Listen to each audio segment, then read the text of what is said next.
I've already pre-shuffled, and I'll be using 2 oracle cards for your advice. They're the 2 cards to the very far left side of the screen. Then I'll go through the past, present, challenge, and outcome. So, Aquarius, we have energy flows where my intention goes. And then we have gratitude. Now, gratitude, it speaks about being thankful. A grateful heart is like a magnet, drawing toward it a wealth of abundance. So, what these 2 cards are basically saying is that when you put your energy towards being grateful, having gratitude, you'll become like a magnet drawing in wealth and abundance. And that's your oracle advice for today. So let's move on to the recent past. We have the 5 of Wands, and then we have the Death card. So with the 5 of Wands, it refers to romantic. Well, it could refer to romantic, it could be work or career, but it's about competition. So it would have been important for you in the recent past to not be afraid of competing.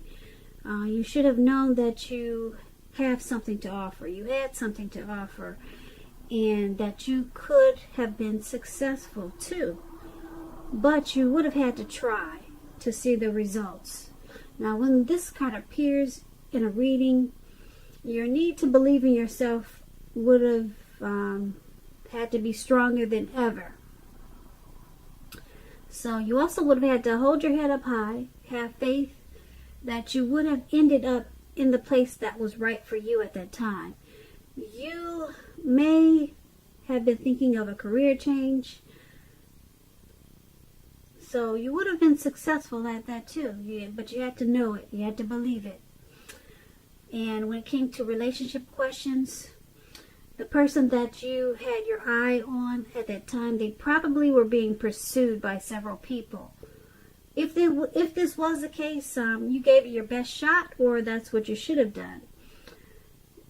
You needed to know that you had done all that you could do for the relationship where your heart was involved. This can also work the other way around, meaning that you were being pursued by several interested people romantically. So that's the 5 of Wands, and it's paired with a Death card. Now, the Death card doesn't necessarily or even usually indicate physical death. In fact, it's considered irresponsible for readers to predict physical death. That's irresponsible of other readers, because we're creatures with free will. Such things, they're not written in stone.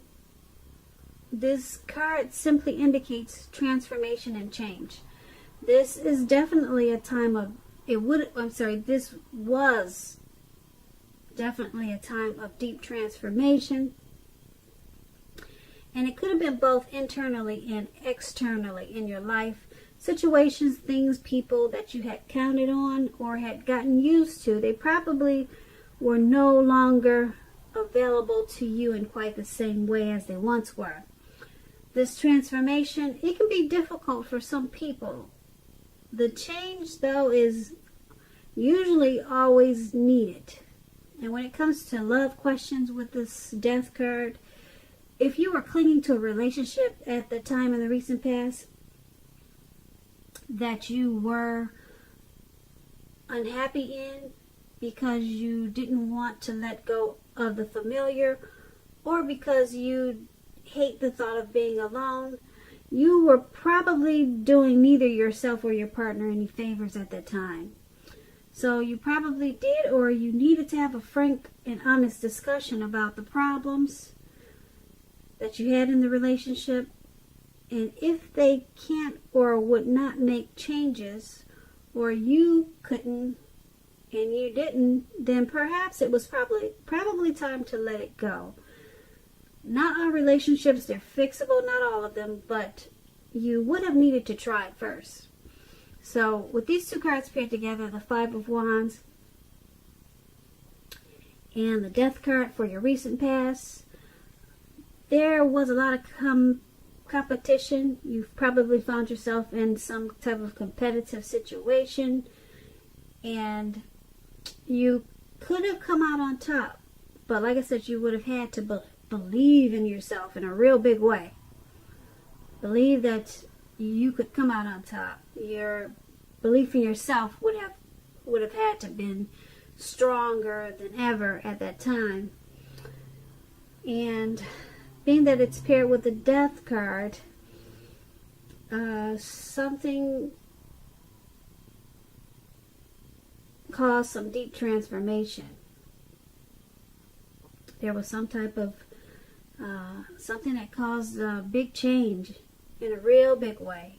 Deep transformation and change. So it had something to do with some type of competition that you were in. So I don't know if you came out on top or not of whatever you were competing against. But if you did or if you didn't, it led to some type of drastic change.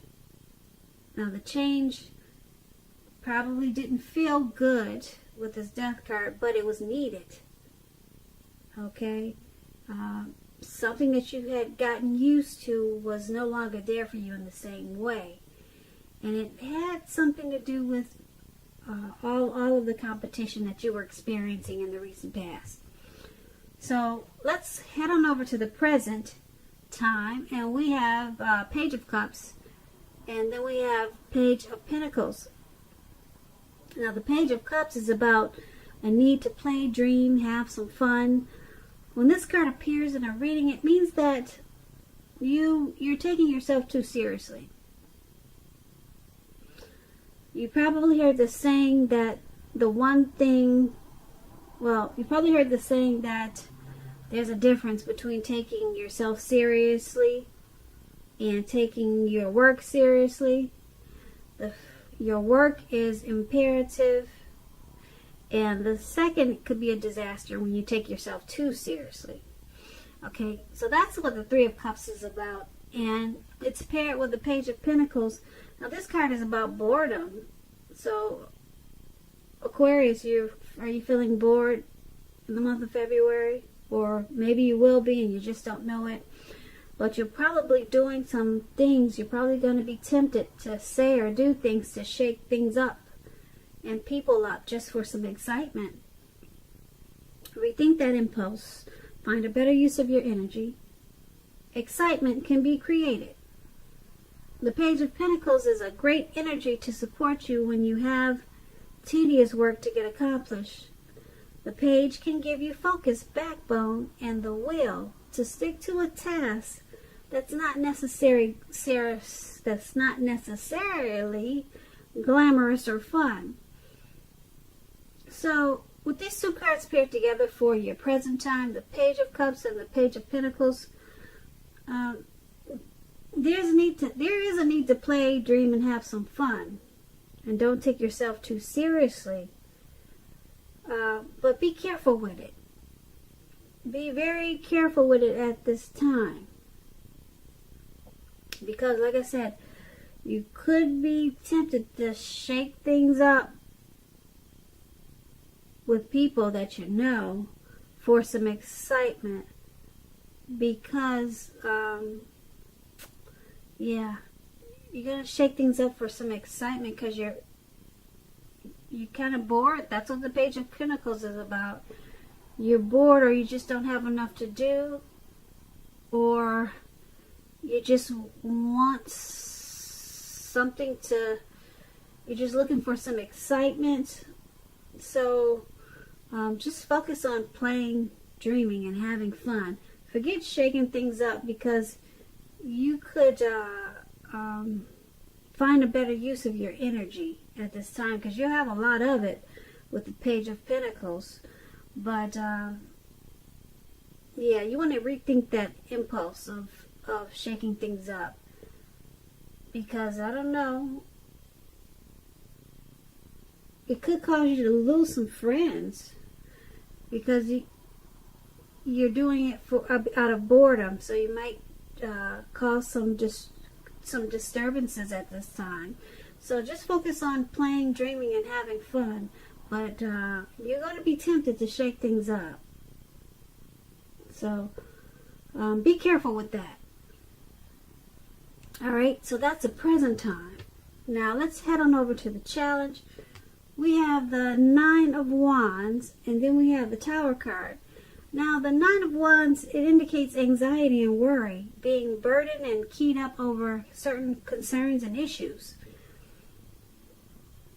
The first step is usually to take a deep breath, calm down. Don't let things that you're worried about overwhelm you at this time. Take it one day at a time, 1 hour at a time. At least some of the worries that you're feeling, they're very likely to turn out to be imaginary, all in your head. So get very specific on what you're afraid of and pick it apart. What is the true likelihood of the worry actually happening? So comfort yourself at this time.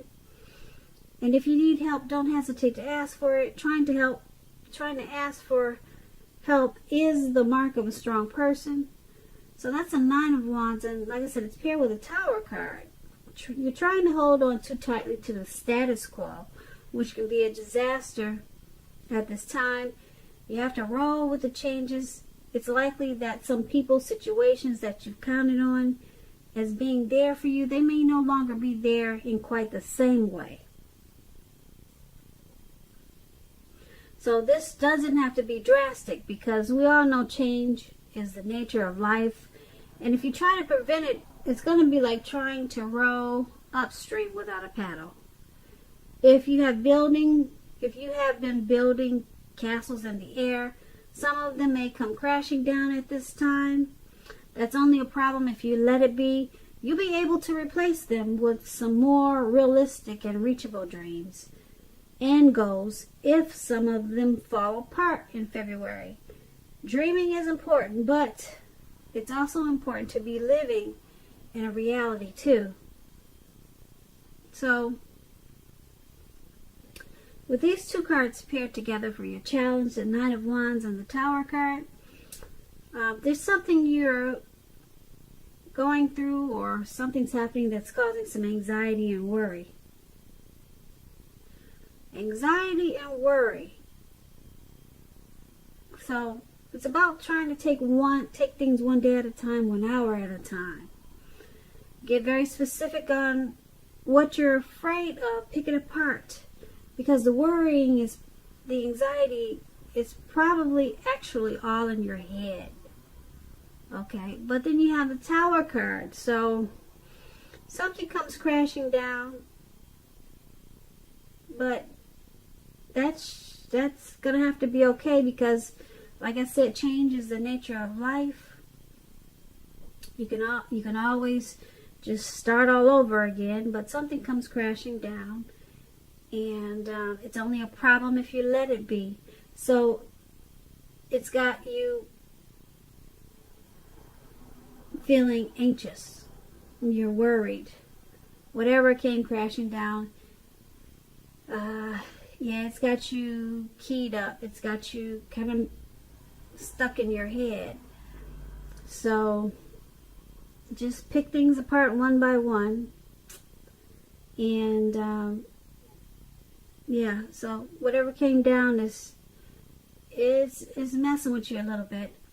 As you can see in the picture, this man has these swords all around him, circled around him, and it looks like he's battling himself. So that means you're going to be stuck in your head about something that probably didn't quite turn out the way that you probably wished it would. But like I said, the Tower card, it's only a problem if you let it be. You'll be able to replace whatever it is you were trying to do with some more realistic and reachable dreams and goals. Okay, so that's the challenge. Now let's head on over to the outcome. We have the Ace of Swords and then the Lover's card. Now, with the Ace of Swords, it could indicate new beginnings of some part of your life, possibly on many levels, many fronts. Sometimes this new beginning can be started by a separation of some kind, from a relationship, from a job, from a situation. Just know that as anxiety producing as such new beginnings can be, that underneath it all is good beneficial energy that's getting you to where you really need to be and want to go. The Ace of Swords, it calls on us to not be afraid to take a leap if it's in our best interest. Now, the Ace of Swords is paired with the Lover's card. It's associated with the astrological sign of Gemini, the twins. It's possible when this card appears in a reading that you could be feeling ambivalent about a relationship or a situation in your life. It could be that your heart is telling you one thing and your head another. In general, the thing to do within bounds of your morality is to follow your heart when you get this card in a reading. Some people say there are only two modes that any of us operate under at any time, and it's fear or love. So when you can, choose love, and that's what this card is about. The Lover's card is love in capital letters. This card is very powerful card when it comes to love. It's that twin flame type of love. It could also mean a rebonding of a long lost love. Either way, you're going to be very happy. So that's a great outcome. This outcome is about a brand new beginning. Something very positive. And it could be on many fronts. Not just one area, but many different new beginnings. Many new beginnings, not just one. And like I said, it could be from these new beginnings could be because of a separation of some kind. And I'm thinking it has something to do with the Tower moment. Yeah, whatever came crashing down, it's causing you to have many new beginnings. And I'm picking up with this Lover's card, I'm picking up that it could be a new beginning in a relationship. Yeah, a relationship. It could be a situation in your life, but I don't know. The Lover's card is so powerful when it comes to love. I'm thinking it's either a new beginning with a long lost love or just a new person in a real big, beautiful way. Because like I said, the Lover's card is one of the tops when it comes to great love and relationships. It's very powerful. So, not so bad for the outcome, Aquarius. Not bad at all. That's a pretty good outcome. So I hope you enjoyed this reading. There's going to be a link below of the extended version of this reading. I'll go over a lot more. I just want to say thank you so very much for watching. Please comment, please subscribe, hit the notification bell so you'll get notified when I post the next reading. I am hoping that you're enjoying 2020, and I also want to say that I hope that you have a beautiful February.